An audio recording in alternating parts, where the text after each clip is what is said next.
Deixa eu pegar uma outra doença, asma. Asma na infância é uma doença que dá muito trabalho. Agora, vamos combinar, não passa pela cabeça de nenhum de nós imaginar que quer adotar, mas eu não quero com asma.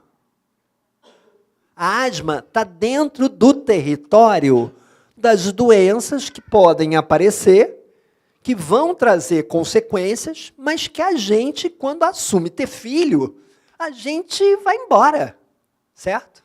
Então, eu estou pegando doença. Agora, a asma, ela traz limites, só que não é o limite para o desenvolvimento daquela, gente, se a asma e o guri, vou pensar num menino que tenha asma e alergia à grama, ele não vai se tornar um bom jogador de futebol nunca. Olha que limite para um brasileiro. Então, tem limites. Só que esses limites estão num território que a gente, com absoluta tranquilidade, lida. Né? Então, a gente não se assusta com a possibilidade de se encontrar limites maiores. Está claro? Muito bem. Agora eu vou passar para um outro lado. Eu vou avançar rápido na conversa. Eu vou pegar uma doença que indiscutivelmente é tratável. É tratável porque nós temos recursos medicamentosos que mudam a vida para melhor, que garantem a vida muito bem. AIDS. A gente tem muito preconceito ainda em relação ao HIV/AIDS, mas AIDS é uma doença tratável. É uma doença que você, com os recursos medicamentosos, você, sim, eu diria, resolve. Não resolve porque resolve porque você consegue ter um conjunto de coisas, de modos de acompanhamento que permitem uma vida andar normalmente. Vai ter limites do tratamento, como tem limites em qualquer outro tratamento. Quem tem diabetes vai ter um problema. Ou seja, as doenças trazem certos limites, mas são os limites que a gente consegue lidar. Então, por que a AIDS é um item à parte na pauta do perfil? Então, eu queria discutir um pouco a questão da infecção de HIV/AIDS. E aí eu queria passar umas informações técnicas. Eu acho que a maioria de vocês já entrou em contato com elas, mas eu queria organizá-las de uma certa maneira. A questão da AIDS é uma doença que é transmitida de alguns modos. A transmissão sexual é a mais frequente, é a mais importante. A transmissão por compartilhamento de seringas, ela também é importante. No Brasil até diminuiu a sua importância, mas segue sendo um elemento importante e que é um tipo de uso em usuários de drogas endovenosas, é um grupo bastante específico. E tem a transmissão vertical. A transmissão vertical é da genitora para a criança. Mas, diferentemente do Zika vírus, que, aliás, também pode ser transmitido sexualmente, mas isso é outra história. Diferente do Zika vírus, eu tenho 3 maneiras da genitora passar o HIV para o filho. A primeira maneira é o vírus passando pela placenta, dentro do útero. Né? Apesar de que essa é a coisa pela qual a Zika passa, outras doenças passam, então tem a gente imaginário que essa é a maneira principal. Não parece, porque as outras 2 são muito importantes. A segunda é a criança, dentro do útero, não foi contaminada pelo vírus. O vírus não passou pela placenta. Mas, na hora do parto, entra contato, o sangue da mãe com o sangue do neném. Gente, quando corta o cordão umbilical, você tem alguns passos que são inevitáveis no nascimento. No cordão umbilical, permite e esta coisa se dá uma infecção, na hora do parto. E tem uma terceira, que é através do aleitamento.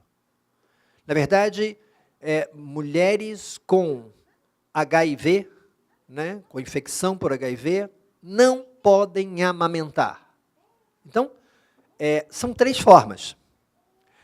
Tem uma diferença, porque quando há uma transmissão dentro, o neném nasce e ele já tem o vírus, de alguma maneira, nele.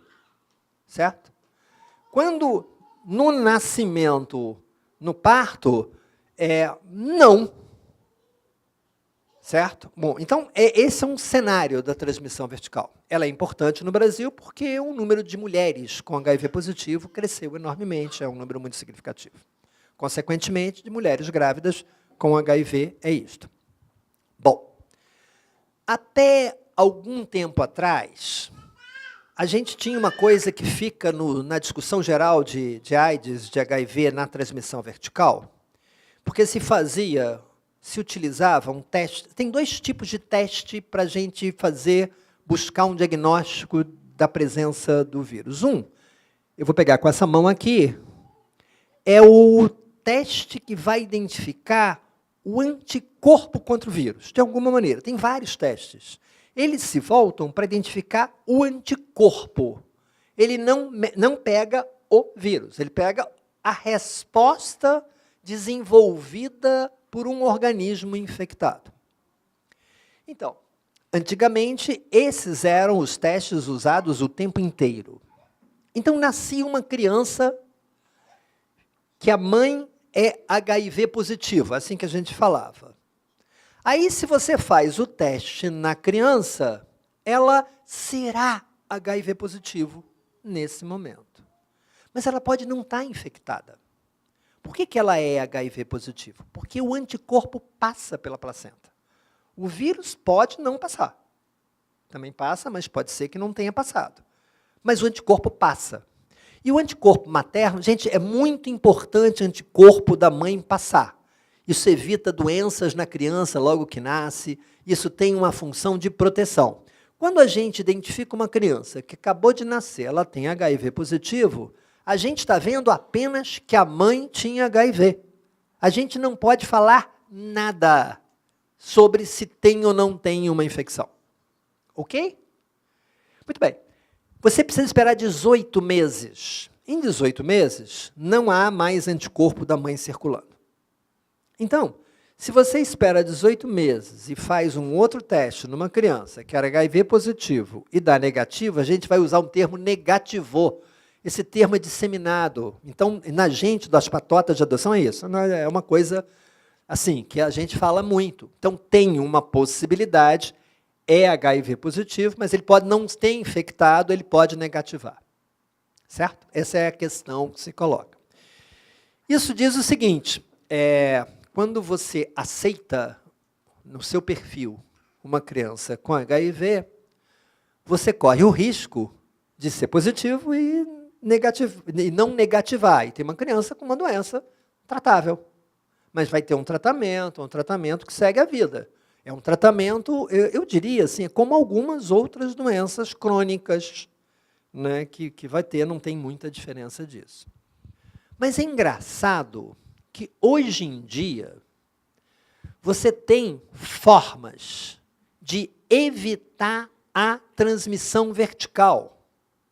O conhecimento chegou a um ponto de definir protocolos e formas de cuidado para impedir ou reduzir enormemente a transmissão vertical. Mas isso produz uma mudança na maneira de pensar a questão do ponto de vista disso. Eu queria trazer essas questões porque elas fazem diferença para a gente no cenário da adoção de bebês. Então, qual é a primeira questão? O que se percebe e se sabe que o risco de transmissão vertical, em qualquer das 3 formas, depende da carga viral da mãe. Se ela tem uma carga viral alta, a probabilidade de transmissão vertical é grande. Se ela baixar a carga viral, não. Então, o que se faz? Toda gestante deve fazer o teste de HIV. Diante dele, deve fazer dosagem da carga viral, que é um outro exame. Esse exame vai ver um pouco a cópia do vírus, vai ver o vírus. Se a carga viral é alta, vai começar a tratar durante a gravidez. Vai fazer um tratamento que, se reduz a carga viral, diminui muito a transmissão. É o primeiro passo. Então, toda gestante é HIV positivo, se está fazendo pré-natal, fez o HIV, o que a gente espera é que tenha a identificação e o tratamento durante. Aliás, ela começa a tratar mesmo, durante a gestação. De qualquer maneira, toda mulher na hora do parto faz um teste de AIDS. De modo que você identifica se a genitora é HIV positivo. É isso. Testes rápidos são feitos na hora, as pessoas sabem disso. Isso implica uma coisa básica. Tem procedimentos de cuidado no parto, que diminuem muito as possibilidades de transmissão vertical neste momento. Não vai aleitar, tira 2, certo? 2 mecanismos de transmissão são controláveis a partir da informação que a mulher tem HIV positivo. Agora, protocolos atuais recomendados colocam o seguinte: criança que nasceu não faz teste para saber se HIV é positivo ou não. Se é filho de genitora HIV positivo, ela toma durante 1 mês 1 ou 2 substâncias, vai depender da carga viral, se é conhecida, durante 1 mês. Isso não é tratamento, isso é profilaxia. Isso é para evitar a infecção. Ok? Depois disso, 2 meses, faz 1 mês de tratamento, em 2 meses faz um teste da tal da carga viral no neném. Se a carga viral do neném, colocada em 2 meses, for muito pequena, negativa, né, a gente coloca nessa história, vai repetir com 6 meses, repetir com 6 meses, não tem a doença. Vai ficar acompanhando, fazendo todos os exames, mas em princípio é isto. Se tem uma carga alta, comprova depois, então tem a infecção por HIV e vai começar a ser tratado na infecção do HIV. Está claro? Veja que isso cria no cenário de adoção mudanças muito significativas. Por quê? A primeira coisa importante, HIV positivo está presente, as crianças são identificadas pelo HIV. No caso, é isso que é o que acontece no mundo da adoção. Deixa eu colocar um cenário. Se o protocolo do Ministério da Saúde for cumprido e os partos são feitos em hospital, então, se conhece a mãe, né? Porque o grande nó é porque tudo está centrado na mãe. Ou melhor, perdão, na genitora. Se eu sei se a genitora é HIV positivo, eu tenho um protocolo de cuidado que deve começar com a criança sob tutela. Se é um bebê, então é uma questão disso. O problema é que em algumas situações a mãe não existe, o abandono não se configura. Se eu não tenho a situação de conhecimento da mãe, eu tenho uma dificuldade. Então, em situações de tutela, mesmo antes da adoção, é talvez a indicação de fazer o teste de HIV. Por quê? Se o HIV é positivo, o que significa? É filho de uma mulher que tinha HIV. Ponto.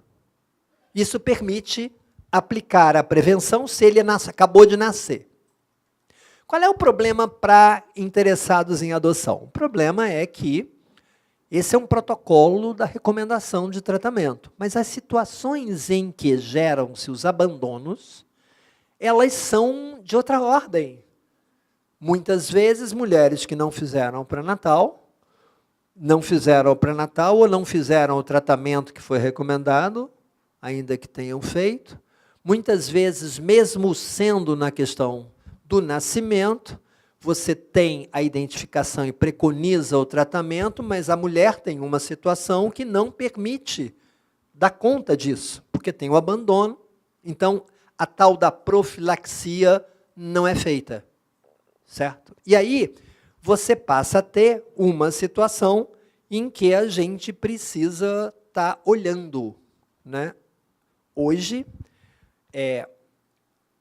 Quando você diz, eu aceito uma criança com HIV, eu aceito uma criança que seja filha de uma genitora que tem HIV, isso no bebê, né? Isso implica uma postura e uma conduta médica para averiguar as condições que tem, porque como não foi feita a profilaxia, os elementos são para ser feitos. O teste-chave não é esperar para ver se negativa, é fazer carga viral, que vai identificar a situação. E vai identificar a situação em meses. Faz uma, duas, reidentifica em meses a situação, e se for, começa o tratamento. Certo? Gente, é simples. É difícil, mas é simples. Essa identificação. Ok? É diferente em situações de crianças mais velhas. Se uma criança de 6 anos tem um HIV, é outra coisa. Aí é uma conduta completamente diferente, porque não é explicável pelo anticorpo da mãe. Então, tem alguma alteração, vai ter que seguir um protocolo de diagnóstico de HIV, como em qualquer pessoa adulta que tenha um HIV identificado. É outra história completamente diferente nessa questão.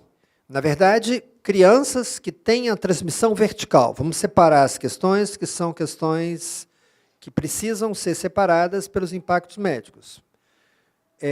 A criança identificada com HIV vai se submeter a um tratamento com antirretrovirais que são capazes de reduzir a carga viral a um ponto que elas não transmitem, ponto 1, né?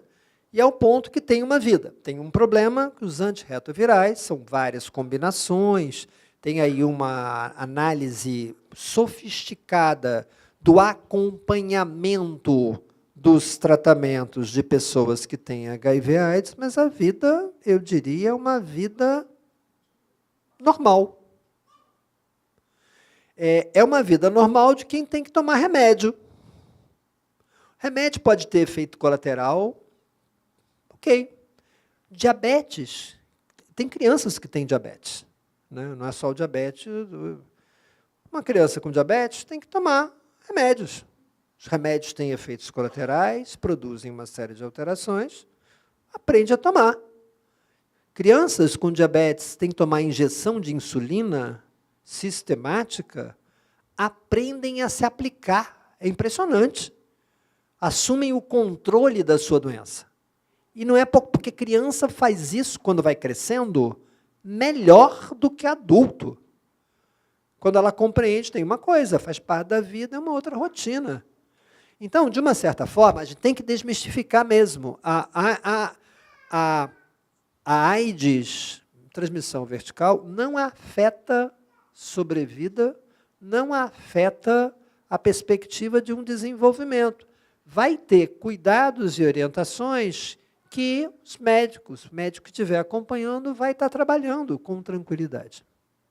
Ok? Só para colocar o tardio, o tardio tem uma diferença importante, porque é a questão de identificar a forma de exposição.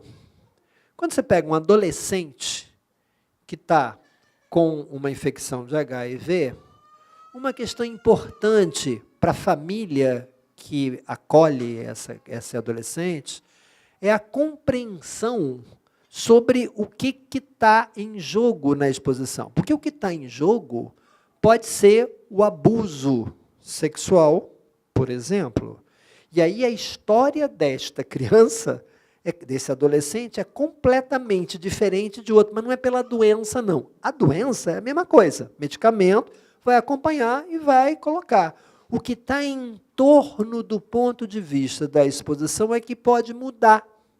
Então, de uma certa forma, a diferença que eu acho que é a questão de compreensão de como é que a gente recebe aquela criança ou aquele adolescente com a história de vida que ele teve. Assim, como é que a gente se abre a compreender a história, mas, ao mesmo tempo, trabalhar assim, no seguir a vida, né, daquele adolescente, atendendo às necessidades que tem. Do ponto de vista do prognóstico medicamentoso, a mesma coisa. Tem medicações. Hoje, a AIDS, essa não tem dúvida, é uma doença absolutamente tratável, né? E ela tem um prognóstico, a gente consegue ver melhor do que algumas outras doenças que a gente não se incomoda com ela. A gente se incomoda pelo peso que foi, por um valor simbólico que teve e que a gente tem que sair da linha. Não é isto. Então, uma criança, para colocar o nível dos preconceitos mobilizados eventualmente, uma criança, adolescente, que vem, né, foi diagnosticado com transmissão HIV vertical, gente, vai poder jogar futebol sem problema. Não vai precisar falar de seu diagnóstico para os colegas, a não ser que não tem, sabe assim, tem uma vida normal. Não é possível aceitar qualquer forma de diferenciação do ponto de vista das questões disso. Está claro? Quando a gente está discutindo a questão do adulto, né, assim, ou do adolescente nessa questão, você tem uma discussão importante. A gente avançou muito, muito. Existem uma situação muito comum que é chamada de casais sorodiscordantes.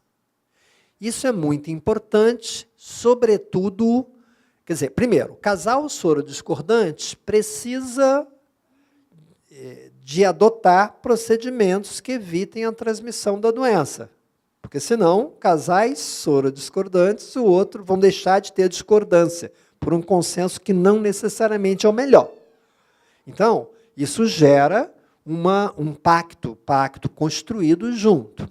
Casais heterossexuais sorodiscordantes, quando desejam engravidar, tem uma questão. Gente, mas aí o que é? Que nem tem grupo de adoção? Gente, tem grupos de casais sorodiscordantes. Uma das características do movimento social em torno de HIV/AIDS é que ela gera possibilidades de apoio que discutem esses elementos. Então, essas são questões importantes, digamos assim, dos nossos filhos quando crescerem. Certo? Não são questões da adoção. São questões que se colocam, mas hoje já temos uma estrutura bastante, inclusive para a gestação biológica. Ela é exatamente igual num casal sorodiscordante? Não. Tem uma questão, mas você tem elementos dessa conversa traçados nesse grupo, certo? Ok? Tem espaço. Então, como o diabético tem que lidar com coisas que também é o conversa entre diabéticos, a troca de experiência, etc. Uma vez eu estava vendo contato de uma paciente diabética, idosa, rebelde ao serviço de saúde, essa era a característica, mas ela tinha criado a vida dela fazendo uma torta, um tipo de torta que ela vendia, e gerou um negócio da família, que prosperou. Então, ela já era idosa, já tinha se aposentado, mas ela fazia questão de controlar a qualidade, provando todo dia a torta. E as equipes de saúde queriam impedir que ela comesse a torta. Então, gente, eu diria, quer dizer, limites e a maneira de lidar com eles, a gente coloca. Eu, como médico, defendo, a equipe tem que mudar a dose de insulina antes da torta. Mas não vai... Nesse caso, não vai impedir a senhora de fazer. Mas veja que essas questões, elas estão na adaptação da vida adulta à doença, certo? E não são questões... Gente, até porque se a gente vai ficar pensando na adoção do ponto de vista disso, a gente vai ter uma angústia muito grande, né? Mas acho que cada coisa no seu tempo, deixa aqui. Mas temos estrutura muito sólida para a discussão das questões da sexualidade. Gente, tem grupo de adolescentes HIV positivos fazendo congressos, arranjos, reuniões em que debatem essas questões com uma maturidade que a gente tira o chapéu, porque eles conhecem os dramas muito melhor do que nós.